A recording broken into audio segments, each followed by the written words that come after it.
Sometimes life's burdens can take their toll on your emotional well-being. If you or a loved one is struggling, know that you are not alone. South Texas Health System Behavioral can help you cope with depression, manage feelings of anxiety, regain control of mood swings, and recover from substance use disorders. Our staff is available 24/7, offering the quality and compassionate inpatient and outpatient care you need to overcome life's challenges. South Texas Health System Behavioral, where your mental health is our priority.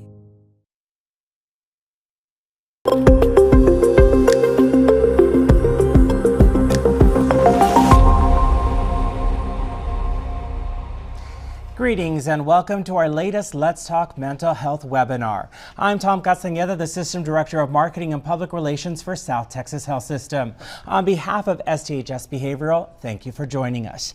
Prioritizing mental health is important because it positively impacts every aspect of your life, from your physical health and relationships to your ability to cope with stress and function effectively in your daily life. So to help Rio Grande Valley residents focus on their mental health, STHS Behavioral hosts these monthly Let's Talk Mental Health webinars. Through education on common mental health issues and how to maintain good mental health, we hope to break the stigma surrounding mental health and encourage more people to talk about their own struggles and get professional help if needed. Now, in this installment, we'll be discussing seasonal depression. As the seasons shift and the days grow shorter, many people experience changes in mood, energy, and motivation. While it's normal to feel a little less active during the colder months, for some these changes can become more serious. Seasonal affective disorder impacts about 5% of U.S. adults per the National Alliance on Mental Illness. That's more than 16 million people. The condition significantly impacts daily life by causing depressive symptoms, low energy, social withdrawal, and difficulty concentrating, which can cause a strain in relationships and impair work or school performance. In severe cases, it can lead to complications like substance abuse and suicidal ideation. So to learn more about seasonal depression, we're joined by Bob Cooper, a licensed social worker who serves as the Director of Utilization Review at STHS Behavioral. Bob, thank you so much for joining us. Glad to be here, Tom. Thank you. Now, we're talking seasonal depression, and we live in Texas. Obviously, it is a warmer state, but people can still get seasonal depression here in Texas. Absolutely. It has more to do with the sunlight than it does with the temperature. And when we're talking about that sunlight, I was driving from San Antonio this weekend, and I looked at the clock, and it was only 5:54 p.m., and it felt like it was 10 p.m. So we are seeing those shorter daylight hours, and so that can definitely have an impact on our health. Certainly. It throws off the rhythm that you're used to. And it also can change what you're willing to do in the evening. Just because it's so much darker, you may not feel like as comfortable as you had before. All right, and you have a great presentation for us, so let's get started. I don't know about great, but let's get started. So seasonal depression, that used to be called seasonal affective disorder. It's a form of depression. It is not the winter blues. It's not the same thing. Seasonal depression is really depression, and depression is one of the mental health disorders that can be fatal. It has to be taken seriously. So usually it has to do with mood changes that occur in the winter, sometimes in the late fall. Some people do experience it in the summer, but it's not nearly as common. So the most difficult months, January and February, when the days are the shortest. And but there are, as I said, some people struggle with it in the summertime. It is not the winter blues. It is a true form of depression. And when it's coded for billing purposes, it's coded as a form of depression with a seasonal aspect. So what happens is when our system changes based on the day and the daytime, with less sunlight and shorter days, it actually changes us biologically in our brain. And it alters our internal clock. In a similar way, there are some people that struggle with depressive symptoms that are shift workers. And as they change their shift, their body can't necessarily change very quickly. And so there's a period of adjustment where you can struggle with your mental health and your emotions. So about 1 out of 5 people, 5%, will struggle with seasonal depression. And it probably lasts for most people about 40% out of the year.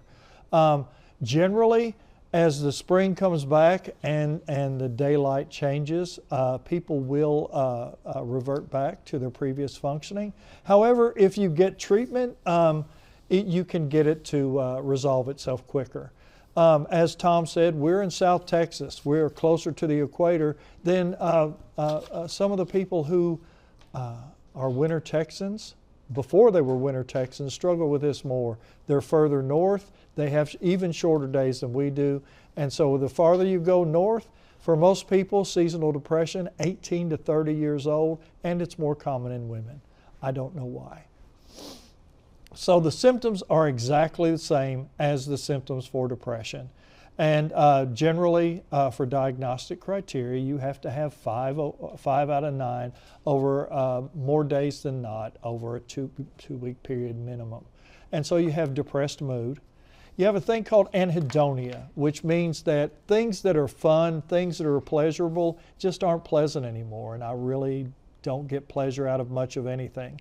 And usually you have to have one of those two, plus a combination of the rest. And so you're looking at problems with focus and concentration and making decisions, losing interest in things, energy loss and fatigue, which is oftentimes coupled with a sleep disturbance. You're either sleeping way too much or you're not able to sleep very well. The same is true for your appetite. You're overeating or you just aren't hungry and you're not eating very much. And usually there is some weight gain or weight loss associated with those things. You feel inappropriately guilty and sometimes you feel worthless because you don't feel like you are your normal self. And there are things that I should be able to do, things that I'm just not following through with, and I'm not meeting my role expectations. Maybe, I had a guy that came to see me, and one of the big things that he knew was wrong is he wasn't taking his dog for a walk. And so he had a whole lot of guilt about that. And then there is the possibility of thoughts of death or thoughts of suicide. And they're not the same thing. This is something that a whole lot of people kind of have some confusion about. Suicide is about thinking about killing yourself, and that needs immediate attention. When somebody's depressed, they can also have persistent thoughts of death. It's not suicide, but maybe I'd be better off dead. Wonder what it would be like to be dead. I wonder if the world would be a better place without me. Those are the kind of things that are thoughts about death that don't necessarily require immediate attention, but they are certainly signs of depression. So treatment of seasonal depression, one of 3 things, usually a combination of them. One of those things is medications. There are a lot of people who are loath to take antidepressants these days. And hopefully our pharmacist will come out and talk about problems with antidepressants. The problem with antidepressants is that generally, I'm not a doctor, remember this, and don't take this for medical advice, but generally, they're slow acting. You have to take them for a while, you have to take them every day, about the same time, but they're slow acting. Oftentimes, 3 to 6 weeks before you can tell if they're really going to work or not. The other thing with antidepressants is sometimes they have side effects that are unpleasant, and you have to consider changing those medications. I myself, when I had my depressive episode many years ago, initially was given a common antidepressant, Zoloft. It made my insomnia worse. I was sleeping probably 2 or 3 hours as a part of my depression. I was sleeping less with Zoloft. It was just a side effect. I had to talk to the doctor and say, look, I can't live with this one. He said, no problem, we'll try another. The other thing about antidepressants, there's no magic bullet. There's not like one that works for most people. You don't know going in. And so sometimes it is a bit of a crapshoot. And that can be really frustrating for somebody who has resisted getting help for a long time. I could do this on my own. I think it's just a phase. I can handle this. And finally you break down and you say, look, I need help. And they give you a medication that either doesn't work or has really bad side effects. And it can really frustrate you as far as getting further help. But the medications, it's trial and error. The second thing that generally you might try for seasonal depression, same thing you try for any depression, is talk therapy. And so you go and you see a therapist. And that can fall into several different categories: a licensed clinical social worker like me, a licensed professional counselor, a licensed marriage and family therapist are the main three. There are some psychologists that do counseling, not as many. They focus more on testing. Or you can seek counseling from a professional that's received training. Sometimes, somebody like pastoral counseling or things like that. Talking about your problems can be very helpful in the right context. The most common treatment for seasonal depression is cognitive behavioral therapy, and that's talking about some of the thoughts, the feelings, and the behaviors that you have that may be blocking you from feeling better and having your best life. An example for that is that for a lot of people that have depression, regular depression, but especially seasonal depression, you kind of back up and you stay in your home too much.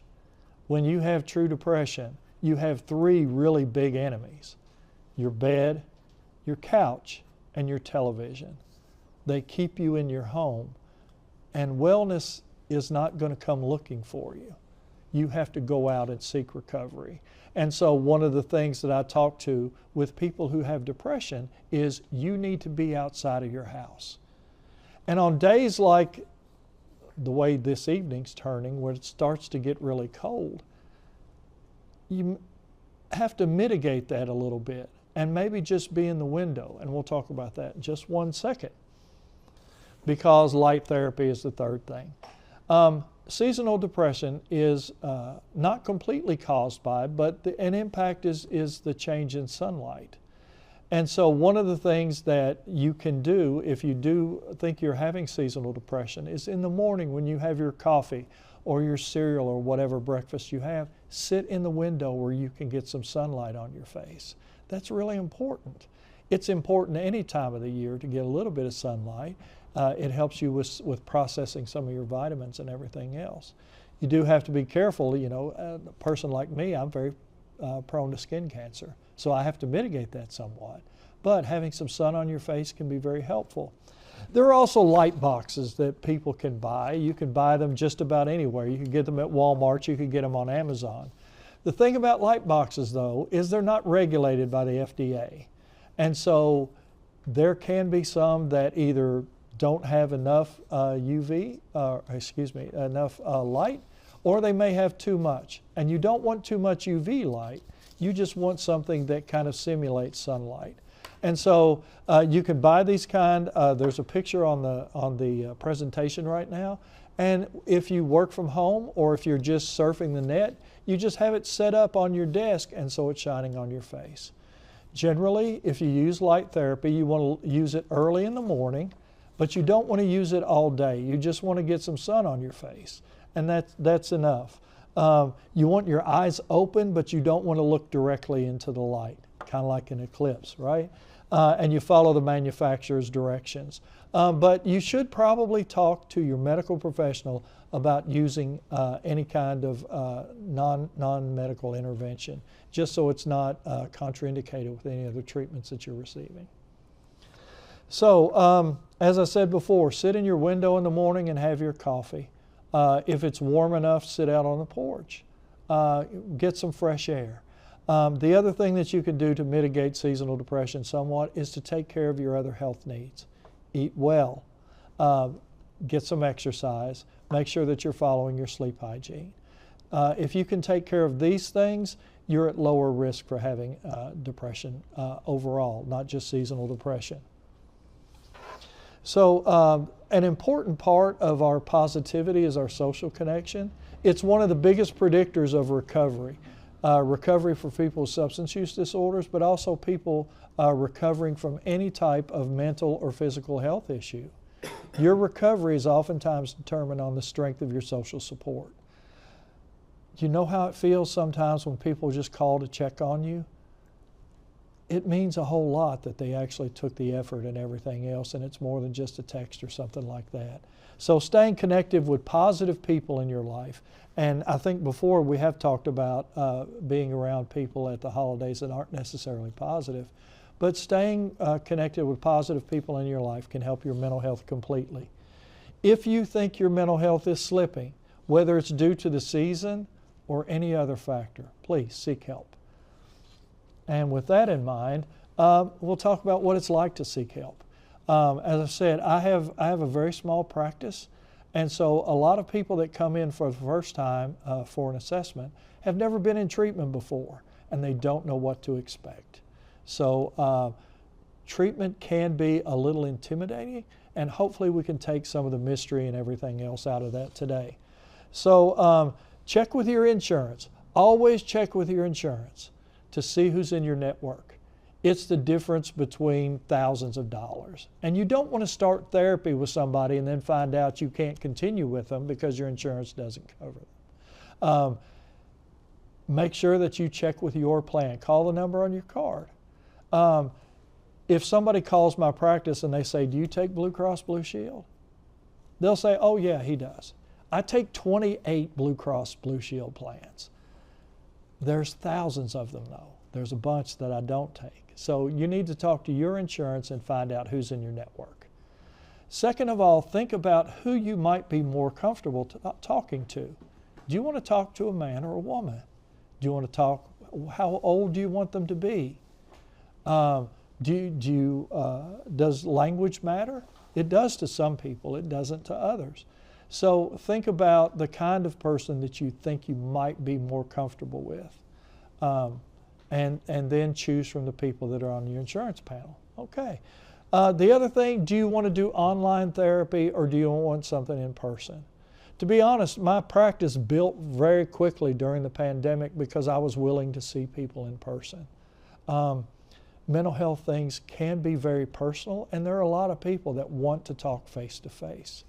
Online therapy can be helpful, but it's been my experience that there are some people with some disorders that don't do as well as others with online therapy.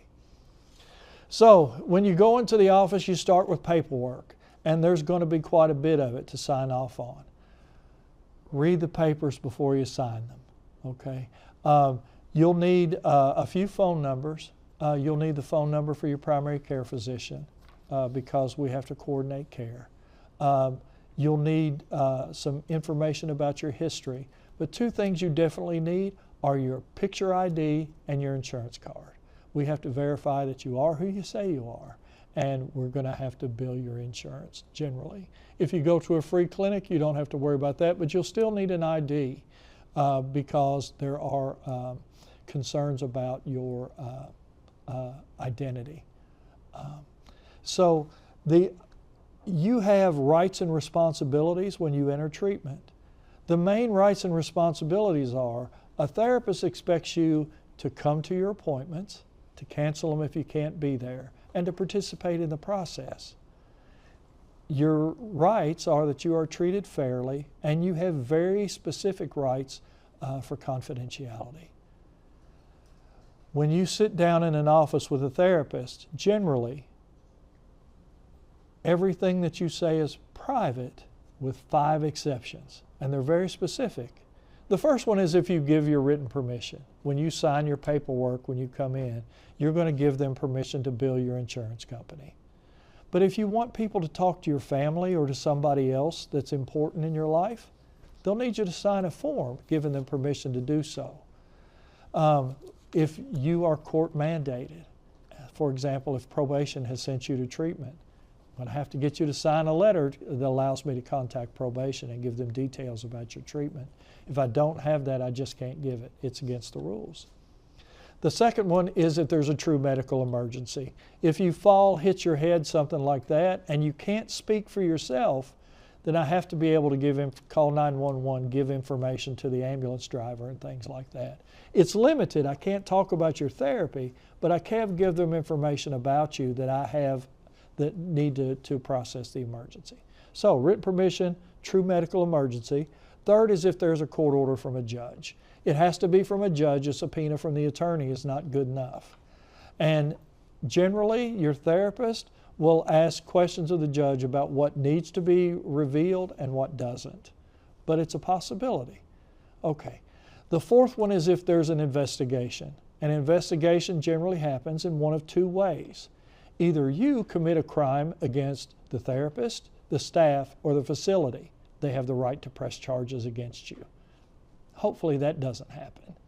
The other way an investigation can happen is if you make a complaint to the police or to the board that oversees theirs. For example, if you didn't like the way that I was doing therapy, you could make a complaint to the Texas Social Work Board. They would be allowed to see some of the information in investigating me and your complaint. So that's the two kinds of investigation. One left. If you commit or threaten to commit a crime against somebody else, including suicide, homicide, or abuse of a child, an adult, or an elder, there are certain things that we have to report. And you have to be made aware of those at the beginning. Also, if you're the victim of abuse, there are things that we have to report legally. But other than that, if I see you in H-E-B or Walmart, I won't even say hello unless you do first. So you have to understand what your rights are, and hopefully somebody will make that clear to you. And then you sit down with the therapist finally for the assessment, and there's a lot of questions. The assessment is all about questions. There's 15 to 20 aspects of your life that have to be covered in about an hour to an hour and a half. Who are you? Why are you here? Where do you come from? And there's a whole lot of questions about your past and your history. Have you been in treatment before? What worked for you? What didn't? It can be really frustrating to answer these questions, especially if you're with your second or third therapist and you're answering them over again. It's okay. Now, this is your time and it's your treatment, and the therapist is working for you. If there's a question that you're not comfortable with today, you don't have to answer it. We'll see what happens later. And if there's something that you really just don't feel comfortable talking about, you can talk about the minimum, and then we'll see what happens in treatment over time. It's very important that you give your story, not the therapist's story. The therapist has to ask the questions. You don't necessarily have to provide the answers. At the end of the session, you should have two things. And this is one of the things that might determine whether you come back or not. The first thing you should have is a key takeaway, because it's not just questions and answers. You need a little bit more than that, something that you can take home with you and tide you over until the next session. And the second thing is homework. So for most of my patients, they're going to get the same kind of key takeaway, and I've already talked about it a little bit before. You need to be out in the world and doing some new things. You need to be away from your home. You need to think about, what do I really want? And that's really your homework, is what do I want to gain from treatment?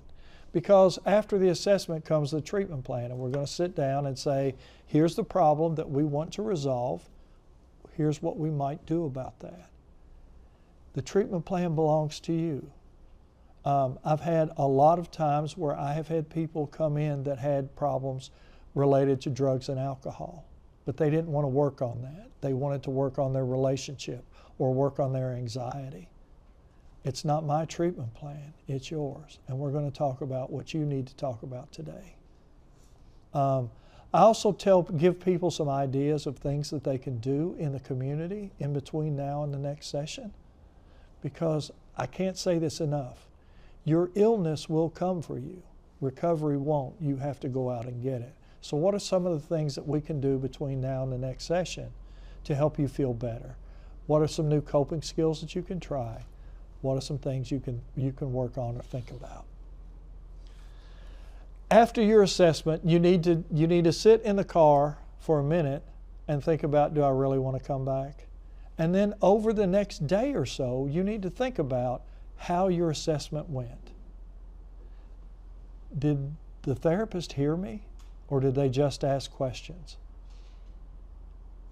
Do I think I might be able to open up to this person? Do I believe they can really help me? And that can be a little tricky sometimes, because sometimes you feel hopeless and you're not sure that anybody can help you. But can this person maybe help me? Was I comfortable? Did the office staff treat me well? Do I feel like I got something out of the visit? And so for an assessment, if you're not getting homework and a key takeaway, then maybe you have to think about, am I really going to get what I need from this visit? And so now you've got to decide, do I need to come back or not? Now, one thing, we talked about this very briefly in the rights and responsibilities. If you made a second appointment and you don't want to come back, please cancel it. There is nothing more disheartening for a therapist than sitting in an office waiting for somebody that's not coming. So there are other people that we can help, and believe it or not, although there are a whole lot of therapists around here, there's a waiting list for a lot of people. So if you're not going to go back, don't give up on therapy if you didn't like the therapist. Just try somebody else. Find somebody that you might feel more compatible with. So Tom, that's me.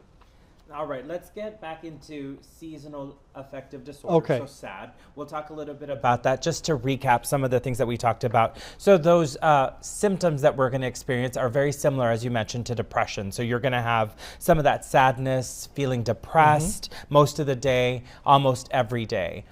Is that right? Yeah, it's more days than not. So if you feel this way 4 days out of 7 in a week, yeah, you've got a problem. And it's not they're like the ones for depression. They are exactly the same as depression. This is a form of a depressive disorder. The symptoms are exactly the same. You'll also possibly have carbohydrate cravings and weight gain, so you start sort of fueling the depression with food.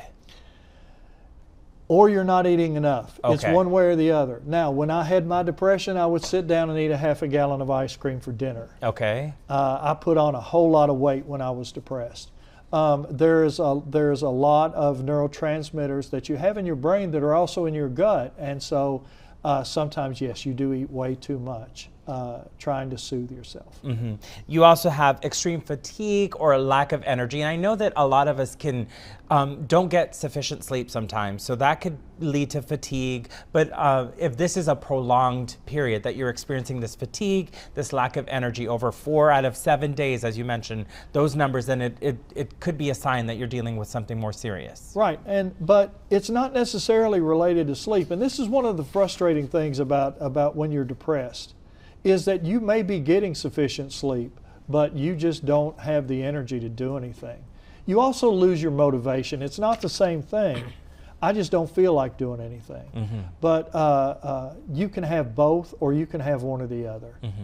So sleep obviously doesn't necessarily impact, but it can, because I know Yes. I don't sleep sufficiently as I should every day, but so I can have that lack of energy. But if I know that I've slept my normal hours and then I'm still feeling that fatigue, that lack of energy, that motivation, then I should definitely speak with someone. Right. When I had my depressive episode, I was sleeping at the beginning 3 and 4 hours a night.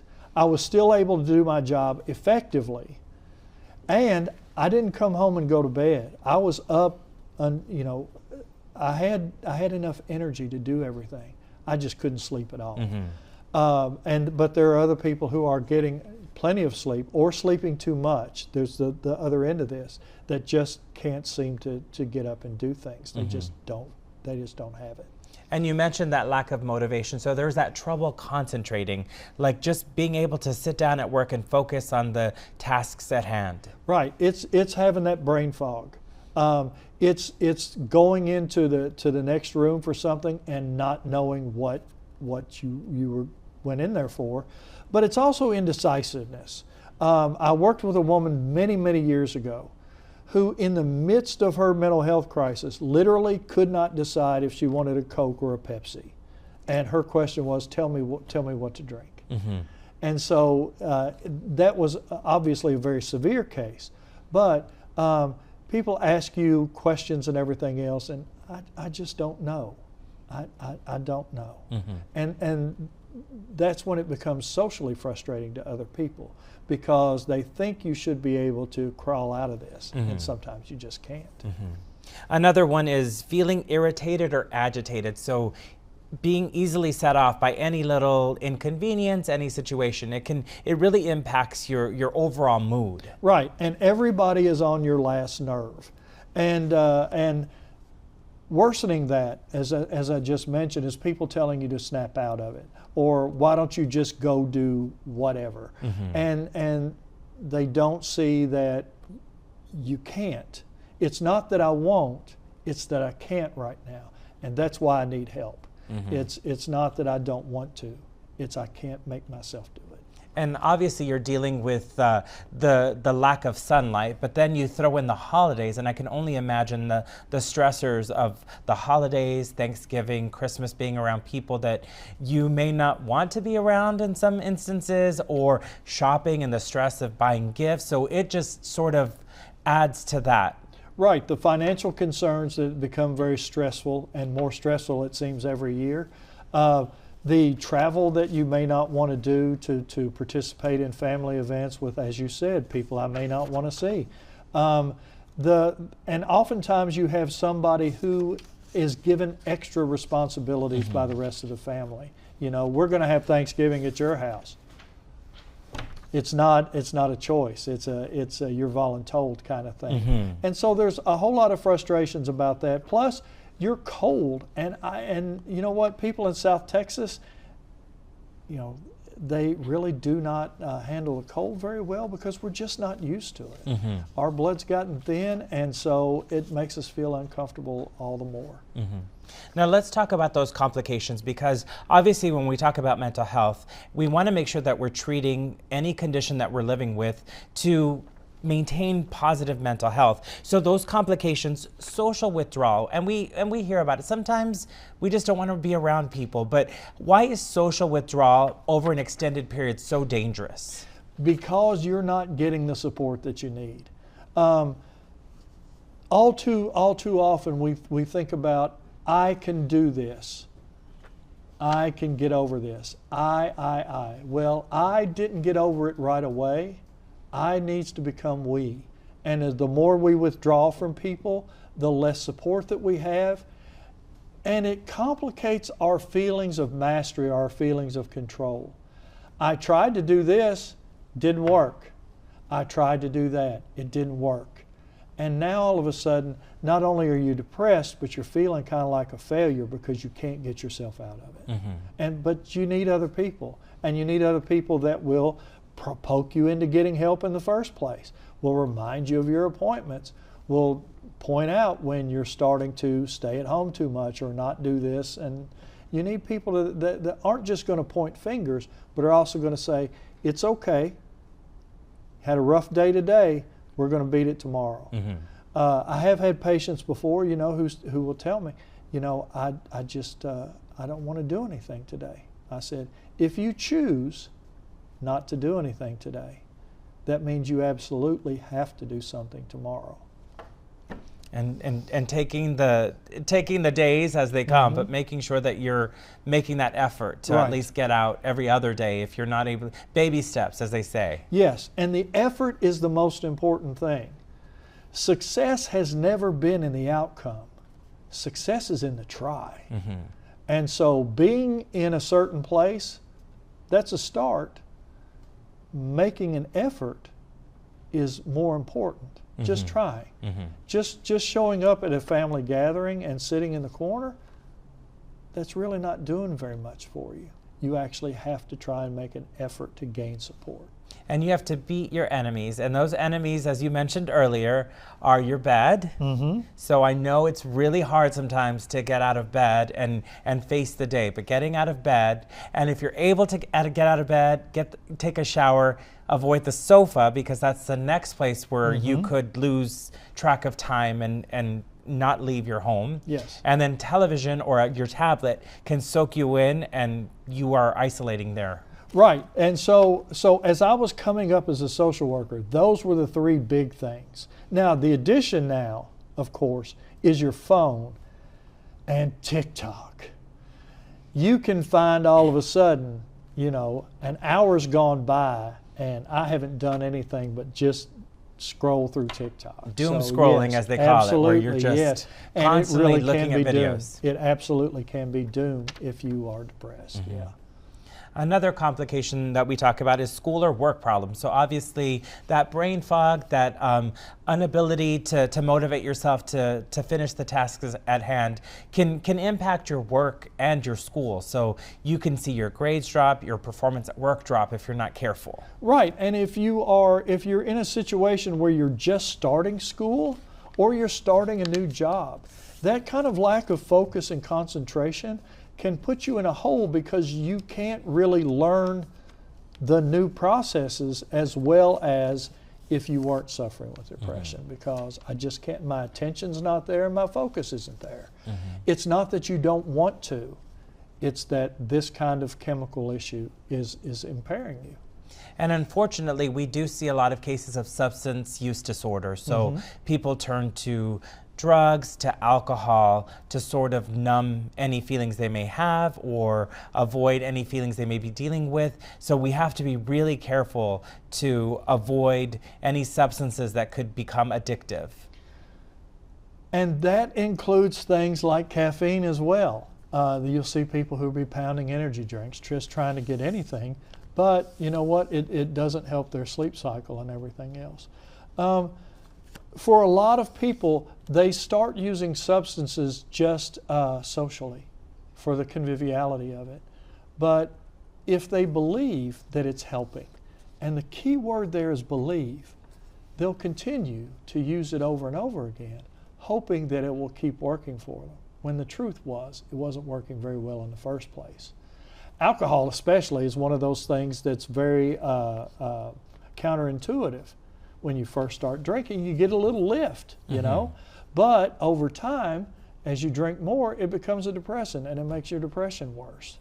Plus, using substance will interfere with any type of medication you're taking for your mental health or for any other kind of medical issues. And so it's just really messy. I have worked with psychiatrists before who, if people are using, not necessarily in a problematic way, but are using, they'll say, you know what, I'm not going to give you medication because, you know, you're smoking pot all the time. It's not going to help, you know, it's going to prevent your medication from helping. And the same is true of alcohol as well. If you're drinking, what's the point of giving you medication? They don't work well together. And the last complication that you had talked about was suicidal thoughts. So obviously suicidal ideation, those thoughts of killing yourself, harming yourself, not just thoughts of death as you mentioned, but the more serious thinking about actually taking your life. And then there's suicidal behaviors. What are some of those behaviors that we should be looking out for in our loved ones that would be considered suicidal behaviors? You have to be willing to ask them, are you thinking of killing yourself? You have to be very specific about it, and you have to ask the question, are you thinking of suicide? Are you really thinking about how you would do it? If they've thought about a plan, they need help right away, right? So, as I said before, some people confuse suicide and thinking about being dead. They're not the same thing. But if they have even thought about a plan, you know, I might, yeah, that's a serious, serious problem. And so there's a term that's not used very much anymore that was very popular when I worked in a hospital 20 years ago, and that's a suicidal gesture. A suicidal gesture is an act that potentially could kill you, but realistically won't. It's the old cry for help thing. We admitted a teenage girl one time for an overdose. Okay. The overdose was 4 Tylenol. Now, 4 Tylenol technically exceeds what you're supposed to take. It was an overdose. Would it kill her? No. But it got her put in a hospital because they didn't know at the time that's all she had taken. She got charcoaled and everything. It was a mess. But really, that was a suicidal gesture. I need help. And anytime somebody says, I need help, you have to take that seriously. Because if they ask for it and you tell them, oh, you're going to be all right, you know, you'll shake it off, things are going to work out, they're not coming back to you, especially if things are getting worse. You need to be able to listen for that kind of a thing. But you also have to directly ask, are you thinking of suicide? Don't be afraid of that question. It's one of the things that they train therapists on routinely. You have to ask direct question. It's not going to make somebody think about killing themselves, but it's going to get you an answer. And that's what you have to look for, is the truth. Now, when we talk about seasonal depression, and as you say, it's a form of depression. So how do you diagnose it? You have that criteria that you have to follow? Yes, And exactly. what is that criteria that you kind of go through and look at? Are there a certain number of items that must be met to reach that level? There's 5 out of the 9 that we put on there over a 2-week period. And then the seasonal part, usually it's a pattern. And so if I was depressed last winter and I'm depressed this winter, okay, we can look at that and say it's probably a seasonal issue. Really what you're looking for, do the symptoms go away when the days get longer and things like that? Really, the treatment is about the same. The risks are about the same. So whether it's seasonal or not necessarily important, but it can be a relief for some people. And now, obviously, the treatment of it, you talked about the light therapy, so having a light therapy box or getting that sunlight, just trying to get some sunlight. I know there are people who work in offices that don't have windows, so trying to take a break and getting some sunlight outside, going for a little walk, which is also exercise, which is good, so that's a good little mix there, but making sure that you're trying to get as much of that sunlight as you can. If you're feeling that way, absolutely. My office is in the middle of the adult section of the hospital. There's no window, and I'm nowhere near a door or anything else. So, yeah, you have to get up, you have to move around. If your legs start cramping, boy, you know that you're in a bad place. And that you're working way too much. But yes, you have to go, just get some sun on your face. You can take a walk on your break. You can take the non-smoking cigarette break. And just walk out on the back of your office or whatever, and just get some sun on your face for a minute. Get some fresh air and breathe for a moment and realize I don't have to sit at the desk all the time. And then you also talked about the therapy and the importance of therapy and having someone to speak with. And there are many different people that you can go to, a social worker, a licensed therapist, psychiatrist, obviously so many different people that you can talk to. The most important thing to remember is that one therapist doesn't fit all, right? No, absolutely not. I can't help everybody. There's a lot of people that really can't work with me at all. I had 2 ladies that were referred to me by a retiring clinician that fired me immediately. They came in for their assessment and they said, nope, not going to work. It is what it is. So sometimes you do have to look and find somebody. But, I've had several people that didn't want to see somebody else because I don't want to have to tell my story over and over again. And so they gave me a chance, and we worked well together after time. I've been referred quite a few women that had trauma issues that were kind of hesitant to talk to me in the first place because I'm an older white guy, and their perpetrator were men. But some of them we worked really well together. So the biggest thing is obviously doing your homework, making sure that you research, and really read those Google reviews, read reviews, do whatever you need to just to learn as much, ask questions, and that way once you do commit to someone, hopefully it's a good fit. Right. You can ask friends that you know that have been in treatment about their therapist and everything else, but that will help you the most if you have a similar personality to them. You can look at Google reviews. You won't find any for me, honestly. I've been doing treatment in this kind of way I've been a social worker for 30 years. I've been doing therapy for probably 25 of those in 2 different states. I don't have one Google review anywhere. Knock on wood there. Yeah, because you just don't know, and it's one of the frustrating things about being a therapist is that sometimes you'll see people once or twice and then they just quit, and you never know what happened with them. All right. Now, when should you see a healthcare provider about SAD, about seasonal affective disorder? I think you need to, for the most part, you need to take the seasonal affective off of it. And if you start to feel depressed, no matter what the reason, if you start to feel some of these symptoms and it's starting to interfere with an aspect of your life, maybe I'm not doing as well at work as I used to. Maybe my relationship with my family, my spouse, my kids is not what it was before. Maybe I'm not walking my dog enough. If it's interfering with any aspect of your life, you need to seek help.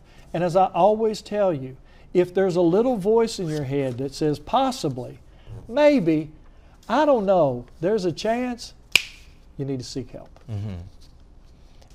All right, and then if you don't see a therapist or see someone and you're working through and they give you the treatment plan, we always talk about how important it is to stick with your treatment plan, because I know when it comes to antibiotics for physical pain, they say take the full course. You may start feeling better after 7 pills, but if we told you to take 14, you need to finish the course. So same thing with the treatment. Whatever the treatment that you're offered, make sure that you're following it. But the treatment plan is flexible, and it has to be. So for example, if you come to see me because you're experiencing depression, and so we sit down, we have our assessment, we sit down and we say, okay, here's what we're going to do as part of the treatment plan. And then you have a death in the family close to you. Well, maybe that depression goes in the back burner and we need to work on your grief issues. Or maybe you have you have several problems. You have to choose one to start with today. But if things flare up, we can move to other things. We have to be flexible with our treatment plan. The main thing that we have to do is you have to do your homework in between your therapy sessions. It's very much like being in school when you were a kid. If you don't do your homework, you're not learning and you're not getting better at these things. All right, so here are the do's and don'ts. So do stick to your treatment plan, which can be adjusted. It can be flexible, as your care continues. Do care for yourself, so that means making sure that you're eating well, you're getting enough sleep, you're exercising regularly, you're trying to manage your stress, and hopefully speaking with someone, opening up if you are starting to feel some heavy feelings. Yes. The other thing, and I neglected to mention this when I was talking about contacting your insurance. Oftentimes your insurance will have services that are available to you. So you have to go on their website and you have to look and see what's available, not just as far as somebody treating you, but they may have additional services.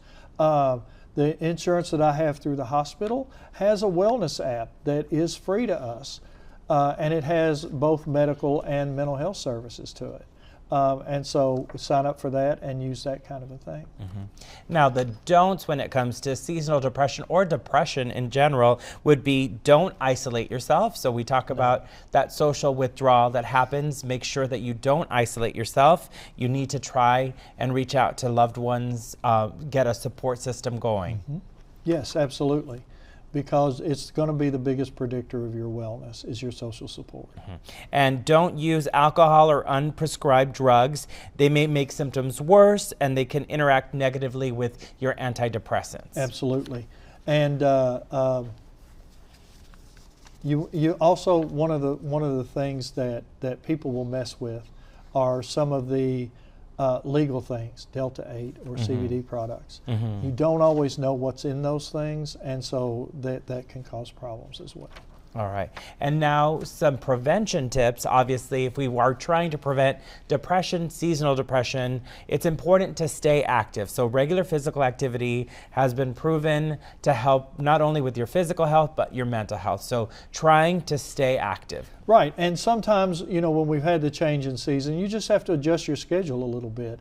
Because, at 5 o'clock when it's dark, people don't necessarily want to go for a run in the park. So you have to adjust your schedule and maybe do those things before work rather than after. Adjusting your schedule shouldn't be that big of a deal, hopefully, but trying to capture that sunlight, those moments of sunlight when you can, but making sure that you are staying active is the key. Get outside, so if it's safe and not excessively cold or hot, spend time outside. Even 15 minutes a day can improve your mood. Absolutely, because you are getting some sun, hopefully, but you're also getting fresh air. and you're getting away from the places where you are going to sit still, like your couch and your bed and things like that. Just making the effort to get up and get out is a win. Now, eat a balanced diet. I know a lot of the times we reach for unhealthy foods, those processed foods. There's chips, there's the ice cream that you mentioned. So focusing on a healthy diet to stabilize mood and energy levels. And food is so important in what we put into our body. So making sure that you're trying to eat as healthy and as a well-balanced diet as possible. And one of the other things about it is that when you get up to cook, you are working on yourself and you're not sitting still. And so I've worked with some people before who really like to cook. And so one of the things that I suggest off the bat is go buy some chard. They generally don't know what chard is. Hopefully you do. It's a green leafy vegetable you can get at H-E-B. But it's something different, and you have to buy it, and then you have to learn how to cook it, and then you can cook it. And so if you go to one of the larger supermarkets or something like that, you can try some new vegetables that maybe you've never seen before or that you just haven't worked with before. And you're learning new things, and you're doing something that you like to do. So you're killing two birds with one stone. Absolutely. All right, maintain a routine. So structure and predictability can help combat feelings of anxiety and depression. So structure is always a good thing, trying to keep things going, building a routine so that you don't just end up staying at home all day. And one of the things that will enhance your guilt and feelings of worthlessness is not getting things done. And so when you look back at the end of the day and you say, you know what, I didn't do jack today but watch television and look at TikTok, that's actually going to make that feeling worse, and you're going to have worse negative self-talk. So scratching things off a list can be very helpful for a lot of people. And the last one, prioritize self-care. That means taking warm baths, listening to uplifting music, and engaging in other relaxing self-care activities. So figuring out that little toolbox of self-care and things that you can do to just make sure that you're protecting your mental health. Right, and you have to try several of those things. My late wife we used to listen to some of the thunderstorms in the evening to help us get to sleep. If those kind of guided meditations had somebody talking, oh, it drove her crazy. She couldn't listen to it at all. So you have to try several things and see what works for you. And most of those things are inexpensive or free. Now, you discussed in the second half a little bit about figuring out how to get help and if you do need treatment. What are some telltale signs that you need to seek help? If you feel like I'm not who I used to be, I'm not who I want to be anymore. When other people are asking you what's wrong and everything else. When I'm not performing the way that I used to in whatever role you're looking at, be it parent, employee, or whatever, when I'm not who I need to be or who I used to be. Those are big indicators because it's starting to interfere with the way that you live your life. If you start to feel really pessimistic about the future and that nobody can help me, or if you've tried to help yourself and it's coming up short, then maybe you need some help. You can always come, if you're starting to feel moderately unwell, you can always come to the hospital for a free assessment, for a free screening assessment. But you could also just start looking into therapy.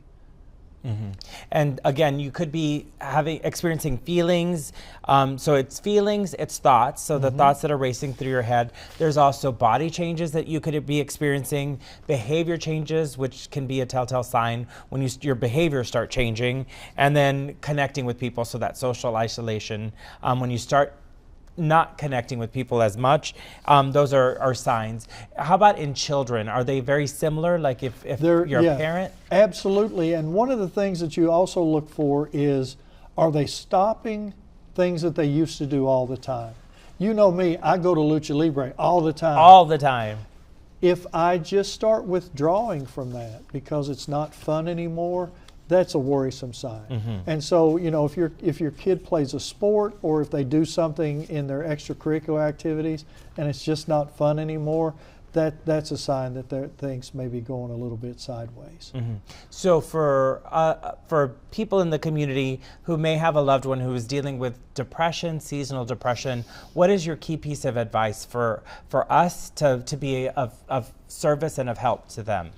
You ask them some questions about how they're doing, but you listen in between. You give them a chance to answer the question, and you listen thoughtfully. Mm-hmm. It's really, it can be really frustrating when somebody asks you a question and then doesn't let you say what you really want to say. You have to listen. But you ask at the end, how can I help you? What do you need from me? And then you try and follow through on those things. Mm-hmm. It's also very frustrating when somebody says, you know what, you're not who you were, and then, but I just can't help you. Mm-hmm. So you have to look for what you can do for them. Mm-hmm. And sometimes getting them to see that maybe they need professional help is the best thing you can do. Mm-hmm. Now, the holidays can obviously be a trying time for some people. We're getting into the holiday season. Mm-hmm. We're getting into Christmas. We just celebrated Thanksgiving. What is your key piece of advice for anybody who may be struggling today as we get into the holiday season? You have to ask yourself, am I feeling really, really, really, really bad? Or is it just a little bit, I'm a little bit off because I have to go buy Christmas presents and things like that. You have to ask yourself, how severe is this? And if you've got moderate to severe problems, you need to go seek help. The other thing that you can do that can be really helpful, there's a test that you can find online. It's called the PHQ-9. It's free. You don't need a professional to do it. It's 9 questions about depressive symptoms.